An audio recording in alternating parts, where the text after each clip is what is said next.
2 ദിവസങ്ങൾക്ക് മുമ്പ് ഏഷ്യാനെറ്റിന്റെ 50-ാം ദിവസത്തിനെ തുടർന്ന് ഒരു ആശംസ എടുത്ത് അയച്ചു കൊടുക്കണമെന്ന് പറഞ്ഞപ്പോഴും ഞാനൊരു മറുപടി പറഞ്ഞു. വെറും നാറി പുഴുത്തുകൊണ്ടിരിക്കുന്ന ഒരു ഷോയാണ്. എന്നാലും ആ ഷോയോടുള്ള ഒരു സ്നേഹത്തിന്റെ പുറത്ത് എന്നെ ജനങ്ങളെ അറിയിച്ചു കൊടുത്തത് ബിഗ് ബോസ് എന്ന ഷോ ആയതുകൊണ്ട് ഞാനൊരു ആശംസാ വീഡിയോ എടുത്ത് അയച്ചു തരാം എന്ന് പറഞ്ഞ് തന്നെ ആശംസാ വീഡിയോ എടുത്ത് അയച്ചു കൊടുത്തത് ഞാനാണ്.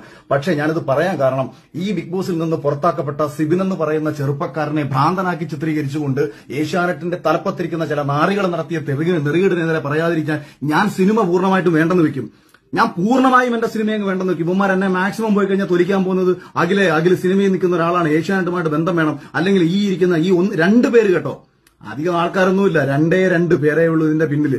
അല്ലാതെ ഏഷ്യാനെറ്റിന്റെ ഓൾ ഇന്ത്യ ബിസിനസ് കിട്ടുന്ന പറയുന്ന കിഷൻ എന്ന് പറയുന്ന അദ്ദേഹം വളരെ നല്ല മനുഷ്യനാണ്. അദ്ദേഹത്തിനോടൊക്കെയുള്ള വ്യക്തിപരമായിട്ടുള്ള സ്നേഹവും താല്പര്യവും കൊണ്ടാണ്. അതേപോലെ എന്റെ സുഹൃത്തുക്കൾ ധാരാളം പേര് അവിടെ ഉണ്ട്.